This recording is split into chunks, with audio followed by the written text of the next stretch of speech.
Mesdames et messieurs, amis sportifs, bonsoir. Ravi de vous retrouver encore ce soir dans les cadres de ces magazines d'actualité sportive Sport One et avec moi sur ces plateaux pour vous tenir compagnie, Christian Néanga. Bonsoir Christian et bienvenue. Bonsoir Belinda, merci et bonsoir à tous les téléspectateurs de B1 Télévision.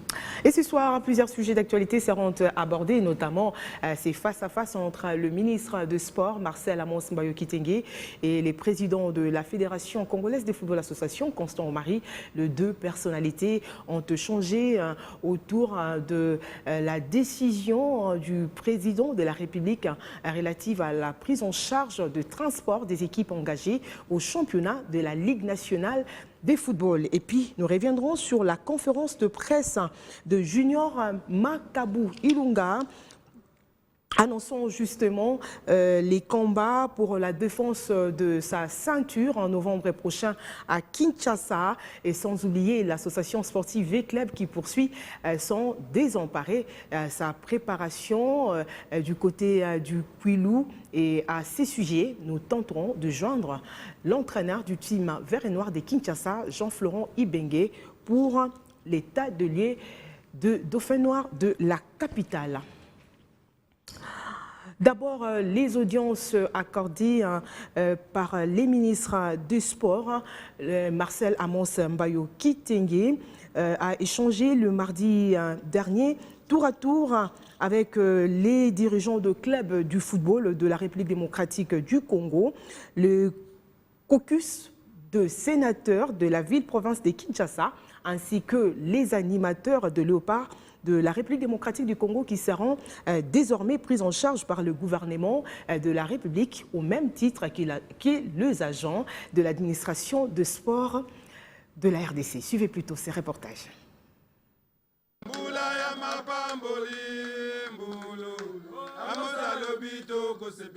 Des chants caractérisant la liesse qui a régné après l'annonce faite par le ministre des Sports et Loisirs sur la prise en charge des animateurs des équipes nationales de la RDC par les gouvernements congolais. L'équipe d'animateurs seront à cet effet considérés au même rang que les agents de l'administration du ministère des Sports et Loisirs et accompagneront les équipes nationales des Léopards de la RDC de toutes les disciplines à travers les différentes compétitions. Une avancée significative pour les sports congolais à laquelle ces derniers saluent la décision. Likambo yo excellence à Yebisibiso, ngai na sali na makambo ya animation 46 ans. Depuis 1975, na ba ministre nyonso baleka, non na ba chef de l'état nyonso baleka. Na ba ministre nyonso baleka, mbala diboso pona na yoka likambo ya Sengo. Oyo chef de l'état a pesi message que ba animateur ba bango sikoyo en charge eza iloko moko na kobotsa na kaunti liwana ngate pona lelaka mingi na lobaka musalo nzambe apesa nga yango wana mais ata mukolo moko bakanisila nga te na baleki na nga mais nzambe asungi bakanisili biso nde bakanisilaka papa wendo. Dans le même champ, le ministre des Sports et Loisirs a échangé avec l'association des dirigeants des clubs de football du Congo qui est venu à son tour présenter ses sincères remerciements au patron du sport en RDC tout en sollicitant de faire autant au président de la République. Nous sommes venus aujourd'hui au travers le ministre des Sports, dire merci au chef de l'État. Et nous avons sollicité du ministre et rendez-vous d'aller voir le chef de l'État et lui dire nos remerciements de vive voix. Le ministre a en outre échangé avec les caucus des sénateurs élus de la ville-province de Kinshasa au sujet des stades municipaux dont la plupart sont gérés à ces jours par des particuliers. Le ministre des Sports nous a donné toutes les assurances que dans le meilleur délai, ces stades seront à la disposition de la jeunesse. Nous accompagnons le ministre des Sports pour que ces chantiers du stade municipal d'Ndjili soient ouverts dans le meilleur délai pour l'intérêt des talents d'Ndjilois et d'Ndjiloises. Ces derniers ont en outre sollicité auprès du ministre la construction des stades municipaux dans le district de la Tchangou, vu l'effectif de la population jeune qui y vit. Voilà, Christian Néanga. Désormais, les animateurs de Léopard de la République démocratique du Congo seront pris en charge par le gouvernement de la République au même titre ou au même rang que les agents du ministère des Sports. En tout cas, c'est un fait exceptionnel, c'est vraiment exceptionnel, c'est inédit, cette décision du chef de l'État. Vous avez entendu M. Thomas dire qu'il a 46 ans dans l'animation, mais il n'a jamais été pris en charge par l'État comme étant fonctionnaire de l'État. Vraiment, c'est une première. C'est une première décision qui tombe, donc ça tombe vraiment à un très bon moment parce que nous sommes en train de vouloir relever la tête sur le plan sportif. Vous voyez, donc la RDC se recherche encore sur le plan continental et sur le plan international. C'est une très bonne chose parce que les supporters, c'est le 12e homme. C'est le 12e homme, c'est lui qui pousse les athlètes à la victoire. Donc c'est une personne qui est très importante, qu'on doit considérer nécessairement au même rang que les fonctionnaires parce que c'est leur travail. Ils vivent de ça, c'est leur quotidien, c'est leur gagne-pain, donc ils doivent aussi bénéficier de ce travail. Donc c'est comme nous autres, nous venons dans nos bureaux, dans nos différents bureaux et aussi leurs bureaux, c'est pousser l'équipe à la victoire finale. Donc ça veut dire que la décision du chef de l'État tombe à pic. C'est une très bonne décision qu'on doit vraiment applaudir et surtout suivre de près pour son applicabilité. Vous le savez très bien que dans ce pays, l'applicabilité des lois, ça pose toujours problème. Ouais. Mais en tout cas, ces gens ont vraiment milité pour ce pays, pour le sport en RDC dans sa globalité. Ils doivent, ces gens-là doivent vraiment, ils méritent beaucoup en fait. Ils méritent beaucoup. On le sait très bien que Evoloko a participé dans plus de 7 week-ends comme ça. Et si vous voyez les conditions dans lesquelles Evoloko vit aujourd'hui, c'est déplorable. Pour un animateur de son rang, Evoloko a le même rang que Hamed Moussad, l'animateur égyptien.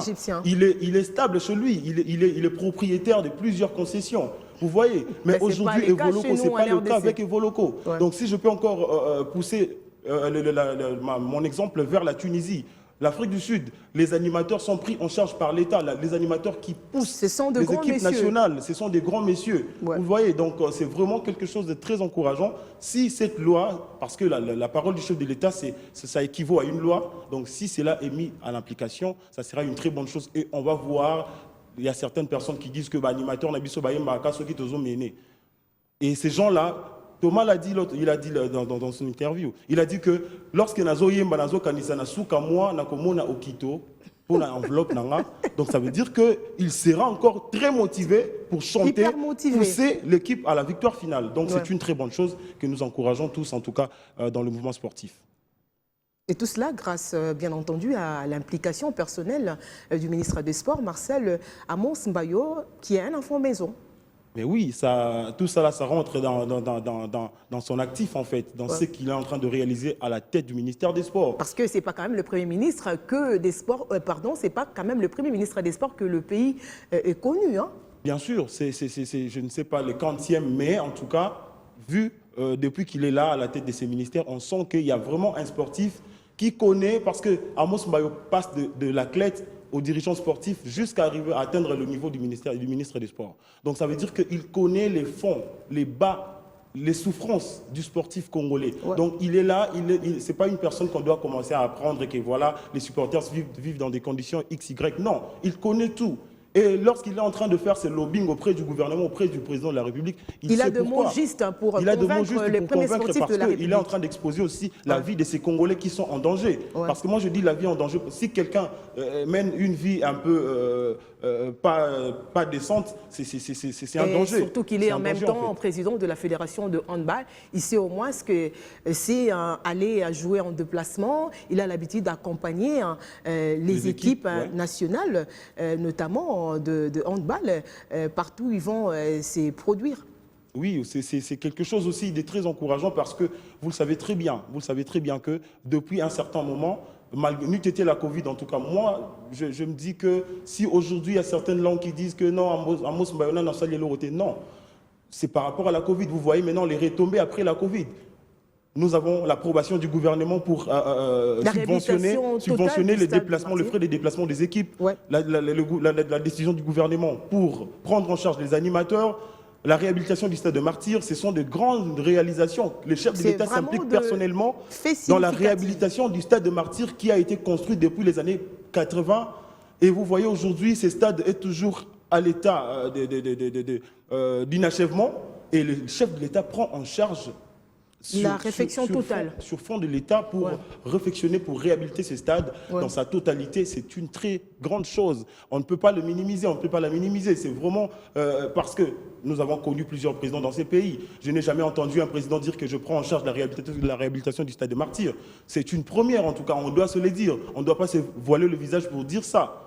Nous vivons dans ce pays, nous avons connu tant de présidents, nous avons connu tant de ministres des Sports, mais ce qui se réalise actuellement dans le sport, c'est remarquable et c'est signifiable. On doit le dire tout haut parce que si nous, les journalistes, on ne le dit pas, personne ne pourra le dire à notre place. Voilà, personne ne pourra le dire à notre place si on ne les dit pas, Dixit. Christian Nyanga. Et puis juste après les audiences accordées tour à tour aux sportifs, le ministre des Sports, Marcel Amos Mbayo Kitenge, avait échangé avec le président de la Fédération congolaise de football association, Constant Omari, à propos justement de la décision du chef de l'État prenant en charge les frais de transport des équipes engagées au championnat de la Ligue nationale de football, ainsi que la réhabilitation totale du stade de Martyrs. Encore une fois, Christian Nyanga.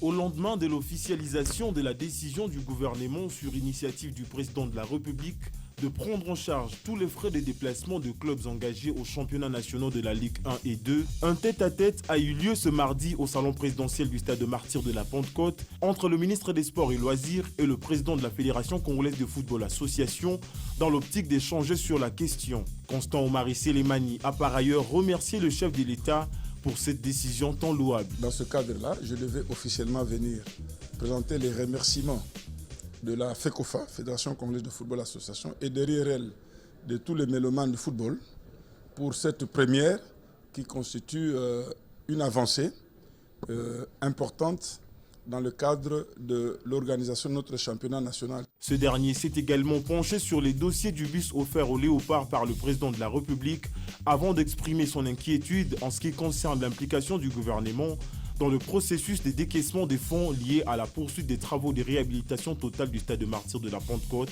tel qu'annoncé par le chef de l'État. Et c'est là où je m'adresse maintenant au gouvernement, pas au chef de l'État. Au chef de l'État, on l'a remercié.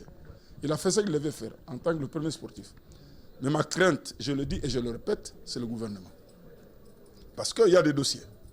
Quand je vois aujourd'hui, ça fait 2 mois qu'il y a un dossier qui est en train de moisir dans le cabinet du ministre des Finances, sur le bus qui est une promesse du chef de l'État à l'équipe nationale, alors que le bus est déjà ici, et qu'on arrive à me raconter qu'on ne sait pas débloquer les montants parce qu'il y a des problèmes de trésorerie. Mon inquiétude, c'est de savoir si effectivement le gouvernement sera en mesure de le faire. Vous vous rappelez, on avait sillonné avec le Premier ministre ici sur l'aménagement du stade. La veille du match contre le Libéria. Nous avons eu la visite avec le Premier ministre, nous avons visité tous les compartiments de ce stade. Donc le gouvernement était suffisamment sensibilisé. Mais est-ce qu'il fallait vraiment que le chef d'État revienne encore aujourd'hui pour donner instruction au gouvernement pour pouvoir financer cela? Et c'est là que je me pose la question. C'est ça mon inquiétude. Des inquiétudes faisant suite aux multiples dossiers étant sur la table du ministre en charge des Finances qui restent lettres mortes jusqu'à ces jours. Il est à cet effet demandé au ministre sectoriel de s'y activer dans un bref délai en vue de la matérialisation de la décision du premier sportif RD congolais, d'autant plus que ce stade demeure actuellement l'unique infrastructure sportive viable de la capitale. Voilà, Christian Nyanga, Constant Omari Selemani, président de la Fédération congolaise des football association, qui salue l'initiative, mais qui émet tout de même des inquiétudes quant à la matérialisation de cette décision. Une réaction normale, très normale, en tout cas très logique, sa démarche, parce qu'on le sait tous que, je venais de le dire tout à l'heure, que la parole du président, c'est un décret présidentiel, ça équivaut à une loi. Donc moi, à mon avis, je pense que... On a l'impression que dans ces pays, il y a de ces ministres qui s'émettent aux décisions du chef de l'État. Bien sûr, c'est ça le plus grand problème. Surtout la chose sportive, elle est négligée à ce jour. Vous voyez, donc j'étais en train de dire qu'aujourd'hui, le président de la République a pris la décision au cours du Conseil des ministres organisé le 4 septembre 2020. Ouais. Moi, je me dis que déjà le 5, on devrait voir le stade de Martyrs, les travaux débuter. Vous voyez, donc c'est la parole du chef. On devrait puiser d'abord dans n'importe quelle caisse de l'État, prenez l'argent, le président a parlé, il faut réhabiliter le stade. ça devrait se faire à la hâte. C'est comme ça que ça se passe ou d'autres Ça devrait se faire à la hâte, mais jusqu'à présent, même les gestionnaires du stade ont fermé le stade pour donner l'occasion à la société ou à ceux qui sont en habilité de décaisser l'argent pour la réhabilitation de ces stades pour venir commencer les travaux. Mais jusqu'à présent, déjà 1 semaine et 2 jours, les travaux ne débutent toujours pas au stade des Martyrs. La parole du chef. Et aussi, une chose très grave, c'est qu'aujourd'hui, c'est plus de 405 jours depuis que le chef de l'État avait parlé concernant les jeeps à offrir aux joueurs des basketteurs qui ont gagné la première édition du CHAN au Mali. Ouais, plus de 405 jours depuis que le chef de l'État a parlé. Il a rappelé ça au Congrès, à l'Assemblée nationale. Ouais. Les 2 chambres réunies, le chef de l'État parle. Et 405 jours après, jusqu'à présent, rien n'est encore fait. Aucune jeep, aucune enveloppe. C'est déplorable, c'est regrettable dans un pays comme la RDC. On doit se le dire, on ne doit pas se cacher le visage. En tout cas, si le président de la République parle, moi je pensais que hier, quand j'étais passé, en fait, au lendemain de cette décision, je pensais peut-être que je pouvais trouver déjà le stade des Martyrs en train de mouvementer, les travaux ont repris. Mais jusqu'à présent, tout se joue à la muette. Rien n'est encore fait. C'est vraiment déplorable. Omar a raison de mettre ses doutes par rapport au décaissement des fonds pour la réhabilitation totale du stade des Martyrs. Il a évoqué l'histoire du bus, coûte offert combien au Léopard. C'était au lendemain de la qualification à la dernière Coupe d'Afrique des Nations devant les Libériens, je pense. La RDC avait battu les Libériens au stade des Martyrs. Le bus est arrivé, je pense, sur fond de la fédération congolaise, on suppose, mais le gouvernement ne fait encore rien pour que la fédération puisse rentrer dans ses droits. Mais Linda, c'est la raison pour laquelle je suis en train de vraiment exprimer mon indignation vis-à-vis de cela. Dédouaner un bus, ça coûte quoi? Ça vaut quoi pour la République? Ça vaut rien. Mais jusqu'à présent, c'est plus de 2 mois depuis que le bus était arrivé au Congo. Jusqu'à présent, le bus n'est pas encore en possession de la FECOFA. C'est vraiment regrettable. Le bus, ça coûte quoi? Un bus offert par le chef de l'État. Si aujourd'hui, cette équipe-là encore revient jouer pour la nation, le chef de l'État fait encore une autre promesse, est-ce que cette promesse-là encore, les joueurs vont tenir à cœur cette promesse? Parce que ce sont des faits qui motivent les joueurs à mouiller les maillots davantage pour la République. Mais dans son applicabilité, si ça pose problème, il y a vraiment un sérieux problème. Je vous dis la vérité. Donc ça veut dire que pour l'instant, je suis de même avis que Constant Omari lorsqu'il est en train de mettre ses doutes, ses inquiétudes par rapport à la réalisation de ces travaux dans un délai précis ou bref.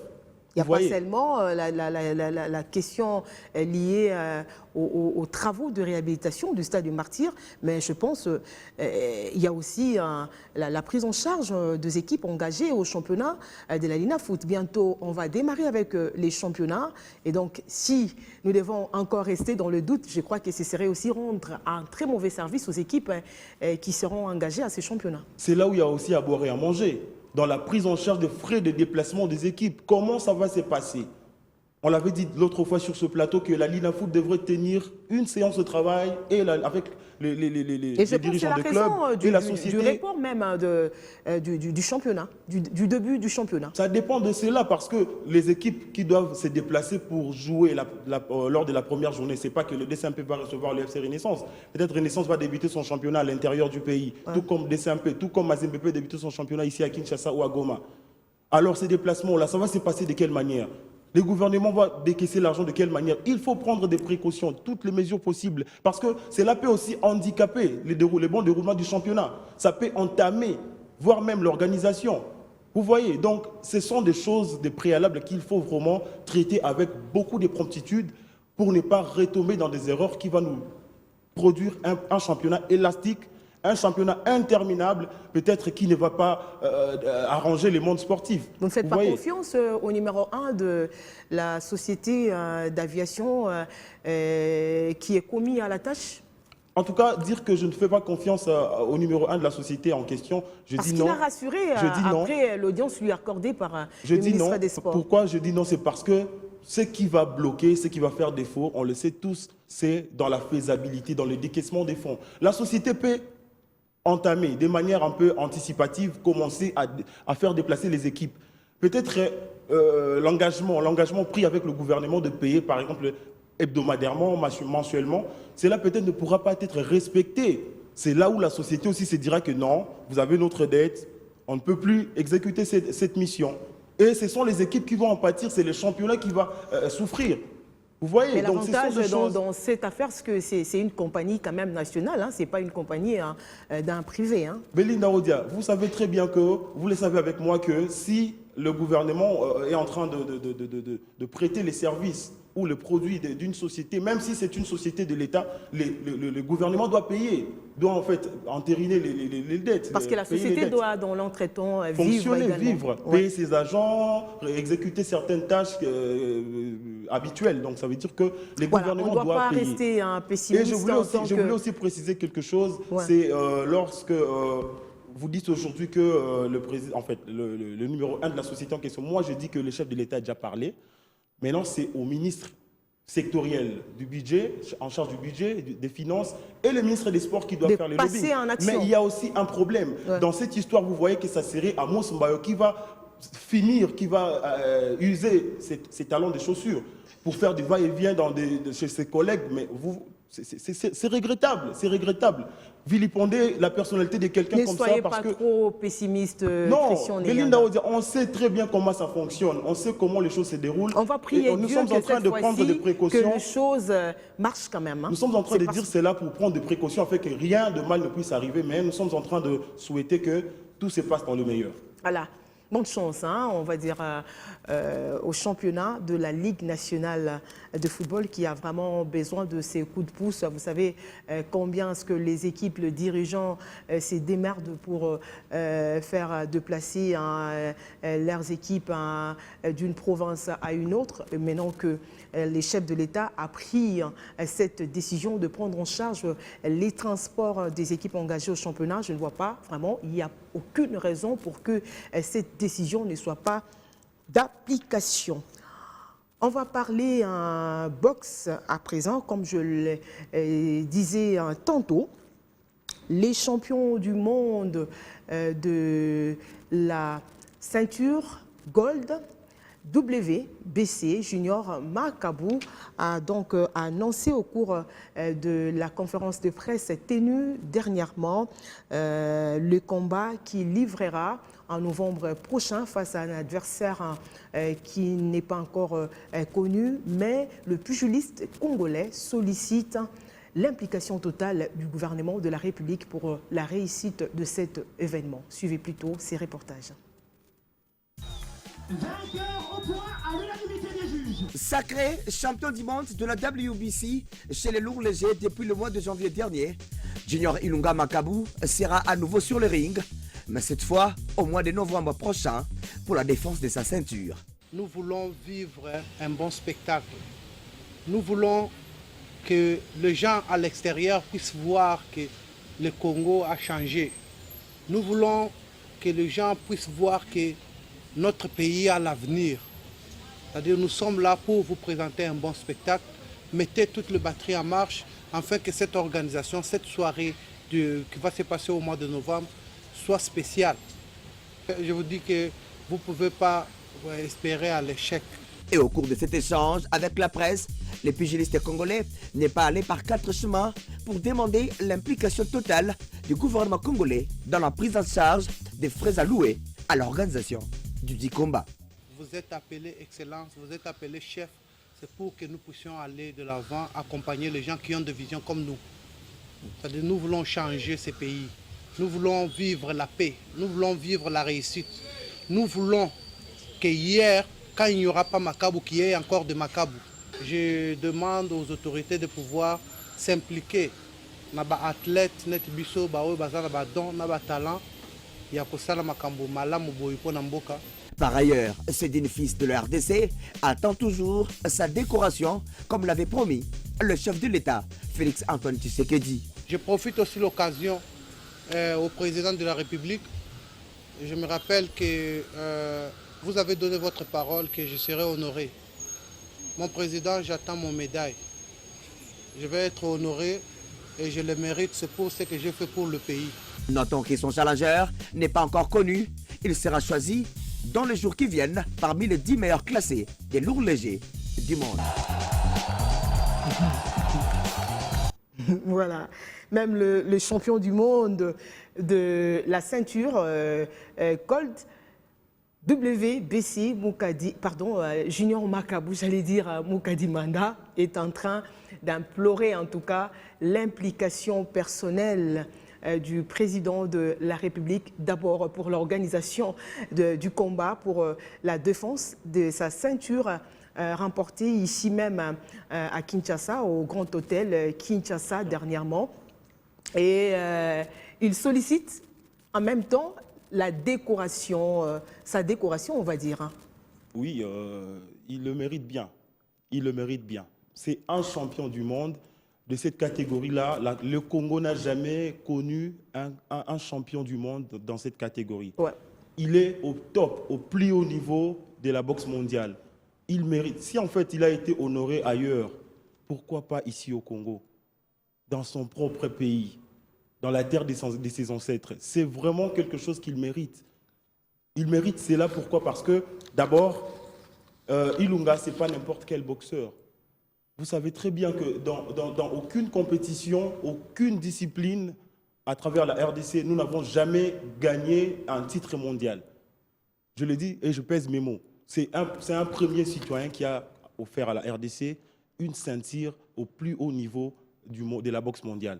Il mérite cela. Et c'était en présence du premier sportif de la République, hein, son excellent Félix-Antoine Tshisekedi. Mais c'est là aussi s'organise avec le chancelier des gardes des Sceaux. Ouais. Des ordres nationaux. Ouais. C'est lui qui doit en fait initier cela parce que le chef de l'État, c'est le garant de la nation. Donc c'est l'affaire de la chancellerie. Il ne peut pas toujours s'impliquer dans des petits dossiers comme ça. Il a des collaborateurs. Ce sont ces collaborateurs qui doivent des fois l'impulser. Chef de l'État, voici X, il mérite cela. Il faut le faire, on doit le faire. Ce sont des conseillers du chef de l'État. On ne doit pas seulement commencer à interpeller les chefs de l'État. Aujourd'hui, pourquoi les décisions du président de la République reste toujours lettre morte? Là, c'est la politique en tout cas. Je ne peux pas m'introduire dans ce dossier, je ne sais pas pourquoi cela se fait, mais en tout cas, c'est que moi je veux demander aux collaborateurs du président de la République de pouvoir l'aider. Aider les chefs de l'État à tenir ses paroles. Parce que ce n'est pas bon, un chef de l'État promet et cela tarde à se réaliser. Ce n'est pas logique. C'est comme si vous demandez à Dieu quelque chose, Dieu vous dit, ça va, je vais vous donner ce que vous avez demandé, mais vous attendez et ça n'arrive pas. Bien que Dieu, s'il promet, ça arrive toujours. Mais en tout cas, les chefs de l'État, c'est le Dieu de la nation. Quand il promet, ça doit se réaliser. On va rester dans le sport de combat cette fois-ci pour parler judo. Après le lancement de ses activités, la section judo ASV Club poursuit avec la série de préparation et s'est dit prêt à affronter toutes les compétitions nationales. Suivez plutôt ces reportages signés Jean-Louis Lukanda. Le Judo V Club affiche complet, l'équipe est suffisamment composée pour affronter les différentes compétitions. Il y a vraiment une grande évolution. Je pense que vous avez constaté ensemble avec nous, on était là au début. Vous voyez vous-même comment les athlètes sont en train de s'entraîner. Donc il y a de l'espoir.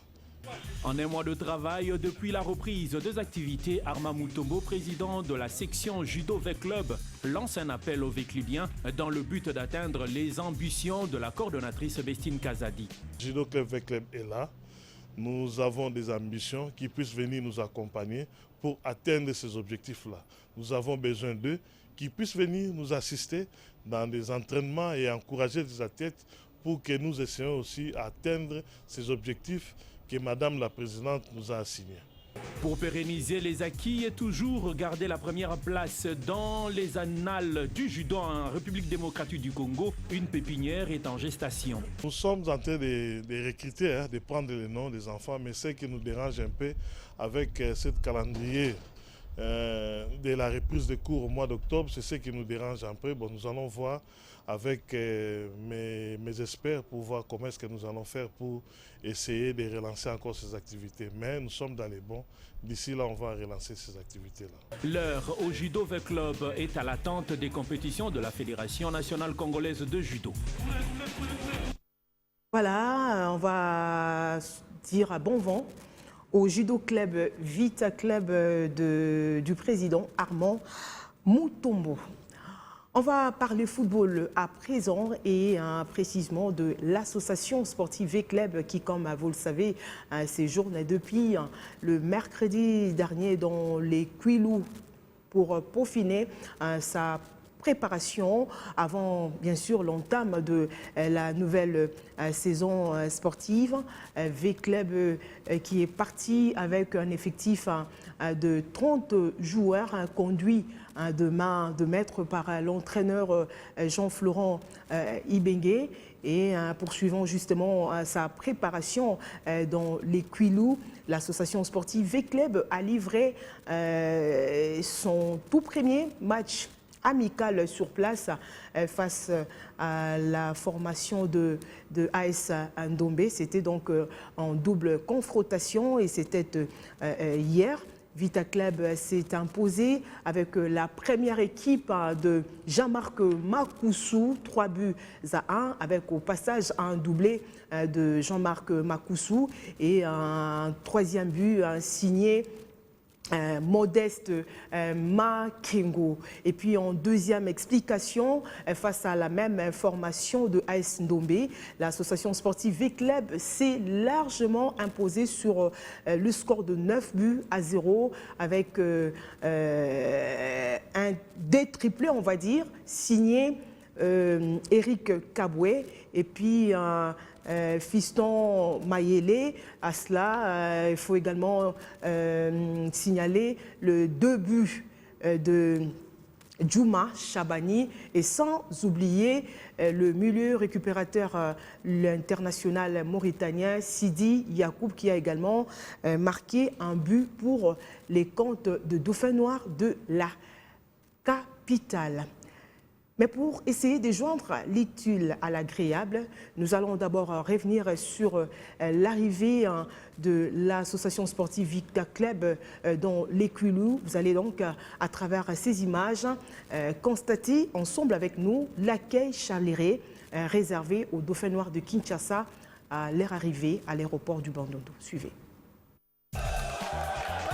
C'est sous un soleil accablant que les supporters de l'ASV Club de Bandundu, réunis comme un seul homme, ont accueilli chaleureusement la formation des Verts et Noirs de Kinshasa, arrivée ce 9 septembre 2020 à 13h15 à l'aéroport de Bandundu. Danse et chants de supporters ont accompagné l'équipe jusqu'à l'hôtel Build où cette formation a érigé son quartier général pour la préparation de la pré-saison 2020-2021. L'entraîneur Jean-Florent Ibengue Ykwangé s'est dit satisfait de l'accueil et explique le pourquoi du choix de la ville de Bandundu comme lieu de préparation. On est là pour une dizaine de jours pour un stage. Donc on est arrivé ici à Bandundu parce que déjà c'est une ville agréable. Mais en plus c'est parce qu'il y a un bon terrain qui a été fait, un terrain synthétique. On cherchait un endroit où s'isoler un peu pour pouvoir travailler dans le calme. Je crois qu'on a choisi le bon endroit. Et voilà, on pense pouvoir s'isoler un peu, se dépayser pour pouvoir faire en sorte que de nombreux nouveaux joueurs qu'on a eus puissent s'intégrer plus facilement avec les autres que de rester dans notre environnement habituel. C'est pour la première fois depuis la création de la formation de l'ASV Club que cette équipe vient préparer sa pré-saison à Bandundu pendant un long moment. Voilà, comme annoncé en début de cette mission, nous allons à présent tenter de joindre l'entraîneur de l'ASV Club, Jean-Florent Ibengue, depuis la ville de Bandundu, où il se trouve pour quelques éléments d'information en rapport, bien sûr, avec le stage de préparation que l'équipe de Vita Club est en train d'effectuer sur place dans les Kouilou. Alors, Florent Ibengue, 12 buts marqués en 2 matchs. On va dire que c'est quand même un score très salé. Mais qu'est-ce qui justifie justement la suprématie des Dauphins Noirs de Kinshasa devant la formation locale de l'AS Ndombe du Kouilou? 12 buts en 2 matchs, effectivement, c'est un score très lourd, qui s'explique par la différence de niveau. Nous jouons la Ligue 1 et Ndombe joue la Ligue 2. Nous jouons le haut du tableau, nous jouons l'Afrique. Ndombe est plutôt au milieu de leur compétition, donc il y a déjà un écart. Si vous rajoutez le fait que nous avons commencé la préparation plus tôt que Ndombe, donc vous voyez qu'il y a réellement un écart entre nous deux. Voilà, Florent Ibenge, avec des attaquants, on va dire, très réalistes devant le but, à l'instar de Jean-Marc Makoussou qui a signé son doublé, et également Fiston Mayele, Eric Kabwe qui ont réalisé à chacun de triplés. N'est-ce pas un signal fort avant, bien sûr, le démarrage du championnat?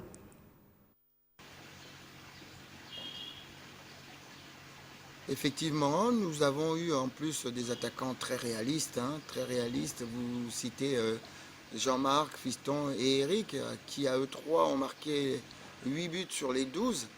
Donc ils s'inscrivent dans la même lignée de ce qu'ils ont pu faire pour Eric et Fiston l'an dernier, en terminant dans le haut du tableau des buteurs de ce championnat. Et Jean-Marc, il reprend la continuité de ce qu'il sait faire, c'est-à-dire marquer des buts. Donc bravo, félicitations à eux. Et quand ils sont en forme comme ça, évidemment, ça aide l'équipe. Et c'est quoi justement la leçon que vous avez tirée à l'issue de cette double confrontation? La leçon à tirer à l'issue de ces deux rencontres, c'est qu'il faut continuer à travailler. Il y a une de nos tares de ces dernières années, c'est-à-dire qu'on ne marquait pas beaucoup de buts. Donc si on arrive à en marquer beaucoup, donc il faut garder cette confiance et continuer à l'emmagasiner. Donc voilà, on a joué des équipes un peu plus faibles, on va dire, entre guillemets, que nous. Donc on a bien fait pour l'instant, on a marqué quand même beaucoup de buts. Il faut qu'on continue sur cette lancée pour que ça devienne quelque chose d'intéressant et qu'on ait cette volonté d'aller de l'avant et de marquer les buts. Alors, Florent Ibenge, quelle est justement votre appréciation sur les comportements de nouvelles recrues depuis le début des entraînements à Kinshasa? Les nouvelles recrues s'intègrent très bien, tant sur le terrain, à commencer par les gardiens, jusqu'aux attaquants que sont Mustapha et Eric et Makengo. Sans oublier donc les trois défenseurs Mangomba, Fingi, Amédé Massassi et Sidi et puis Mbarga. Donc ça se passe très bien, une bonne intégration, même pour les étrangers au niveau de la nourriture, à part Mustapha le Soudanais qui ne s'est pas encore adapté, tous les autres mangent exactement comme nous, donc ça se passe très bien. Florent Ibenge, comment se présente justement la suite de programme de préparation du team Vert et Noir de Kinshasa dont... Nous sommes ici jusqu'au 21, donc la suite de la préparation se déroule par des entraînements et des oppositions. On va encore avoir une double confrontation le mercredi face aux équipes locales et le dimanche face à deux autres équipes locales. Alors, la toute dernière question, Jean-Florent Ibenge, on sent quand même la concurrence dans tous les postes quasiment, mais selon vous, qu'est-ce qui pourrait de partager le joueur au cas où il se retrouverait en concurrence sur terrain?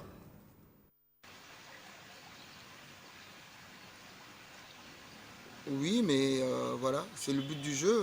On a une concurrence qui est très forte et c'est ce qui nous intéresse parce qu'on ne peut pas avancer sans qu'il y ait la concurrence, mais elle doit être loyale. C'est moi qui vais faire les choix, pas entre les joueurs. Ils doivent continuer à tout donner et s'ils travaillent d'arrache-pied pour essayer de prendre la place du coéquipier, eh ben, on va tous avancer et on aura une équipe bien plus forte. Alors si deux joueurs montrent exactement les mêmes niveaux de performance, bah, le choix se fait aussi par rapport à l'adversaire que l'on va rencontrer. Les adversaires ne sont pas les mêmes, donc tel type d'adversaire conviendra peut-être mieux à tel joueur que l'on a. Donc, et ça, c'est une bonne chose. Le but du jeu, c'est de ne pas d'avoir des joueurs du même type. Il faut avoir des joueurs un peu différents, des grands, des petits, des rapides, des endurants, pour qu'on ne soit pas pris au dépourvu. Voilà. Voilà, c'était là donc l'entraîneur de l'ASV Club, Jean-Florent Ibengue, depuis la province du Kwilu, où le Dauphin Noir peaufine sa préparation avant bien sûr l'entame de la nouvelle saison sportive. N'est-ce pas, Christian Nyanga? Ça augure déjà de bonnes choses, hein? Oui, une très belle stratégie d'abord, de s'isoler à l'intérieur du pays, pour essayer un peu d'isoler les joueurs, de leur épargner de plusieurs distractions. C'est une très bonne initiative d'abord de se préparer à l'intérieur, vu que là-bas vraiment il serait un peu isolé, comme le coach vient de le dire tout à l'heure. Donc c'est vraiment une stratégie qui augure de bonnes choses. Moi, je pense que V-Club, avec ces stratégies, pourra aller loin. Mais moi, à mon avis, je pourrais ajouter quelque chose en disant que Vita doit aussi essayer de jouer des grands clubs, en fait, entre guillemets. Parce que lorsque vous jouez des faibles clubs, des clubs qui sont... Ça commence toujours quelque part. Hein. On ne doit pas directement, parce qu'on sort, on ne doit pas oublier on va dire, cette période de pandémie.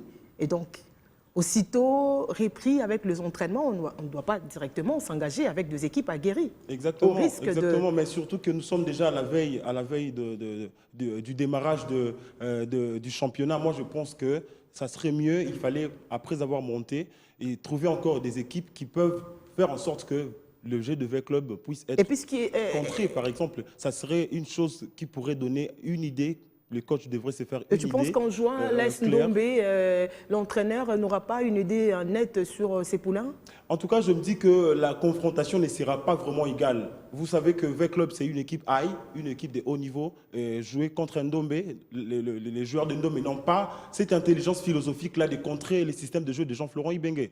Vous voyez, dans ce sens-là que je suis en train de dire qu'il faut jouer avec des équipes où les coachs peuvent aussi analyser le système de jeu. Donc avec l'AS Ndombe, il n'y a pas eu, on va dire, du répondant? Il n'y a pas eu... Il n'y a pas vraiment eu du répondant parce que déjà, V-Club était supérieur sur tous les compartiments du jeu. Vous savez, vous voyez, donc c'est quelque chose que les coachs ne pourront pas vraiment dénicher des erreurs au niveau des athlètes. Parce que tout le monde sera excellent, parce que les systèmes de jeu, le ballon est en train de circuler sur le terrain. Ça serait très difficile pour le coach de dénicher quelques failles. Vous voyez, donc si V-Club sera face à une grande équipe prochainement, ça serait une très bonne chose avant les débuts du championnat pour que le coach puisse en fait se faire une idée. Mais on ne doit pas oublier que l'AS Ndombe joue quand même la Ligue D de la Ligue nationale de football. Je pense que par rapport à ces niveaux, il peut toujours être un sparring partenaire à l'association sportive V-Club parce qu'avant de s'envoler pour le Kwilu, V-Club avait déjà livré deux matchs à Kinshasa face à des équipes de la seconde zone. Seconde zone. Voilà. Donc, vous avez dit tout à l'heure que nous sommes en pleine reprise après la pandémie. Donc, moi, je pense que V-Club est en train d'aider ces équipes de seconde zone, mais ces équipes n'aident pas V-Club, à mon avis. Voilà. C'est un point de vue qui n'engage que Christian Nyanga. On va parler à présent de Sa Majesté Sanga Balende qui, comme vous le savez, a un nouveau président à la tête du club. Et c'est monsieur autre que Alexis Faki qui a d'ailleurs dévoilé à la presse les ambitions qui s'est assignées pour cette nouvelle saison sportive. On l'écoute donc si propos.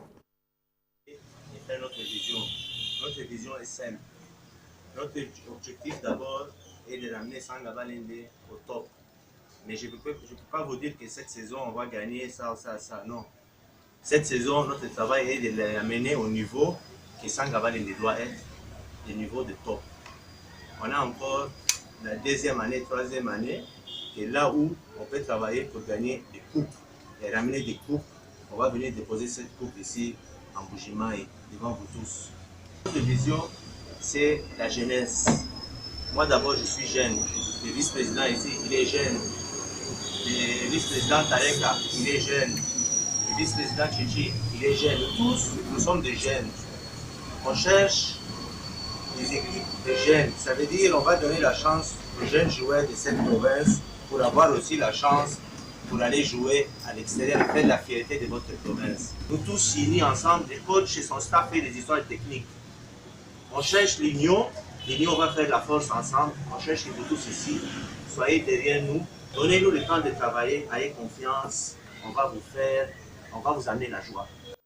Et voilà, bon vent à la formation de Sa Majesté Sanga Balembe de Bujimaï, en tout cas qui n'a pas fait bonne figure lors de la dernière édition du championnat de la Ligue nationale de football. Et nous pensons qu'avec l'avènement de Faki, Alexis,